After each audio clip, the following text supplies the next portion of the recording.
Class 1 class 2 ની exams આપી અને પોલિસી મેકર બનવું છે, બ્યુરોક્રેસીમાં જવું છે કે પછી આ દેશની અર્થવ્યવસ્થામાં પોતાનું યોગદાન આપવું છે. કોઈ પણ ક્ષેત્ર નાનું કે મોટું નથી.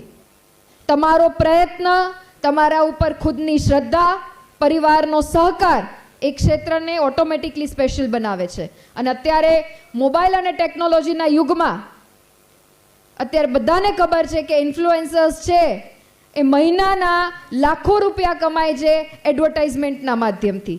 તો એ ટેલેન્ટને આપણે અવગણી ના શકાય, પણ એના માટે સંયમ પણ એટલો જરૂરી છે. તમારી પાસે રસોઈની સ્કિલ છે.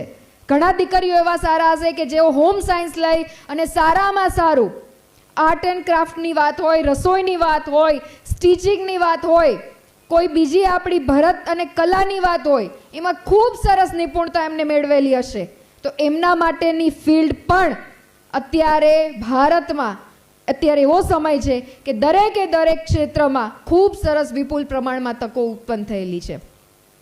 કહેવાનું એટલું કે સફળતા કરતાં એક્સિલન્સ ઉપર વધારે ધ્યાન દેવું. રસોઈ બનાવીએ તો એવી બનાવીએ કે કોઈ શેફ બની શકે, ઈ કેલિબર એનામાં છે ને નિરૂપણ થયેલું હોય. કોઈ પણ ક્ષેત્ર, મારું ફિલ્ડ મિકેનિકલ એન્જિનિયરિંગ છે. અત્યારે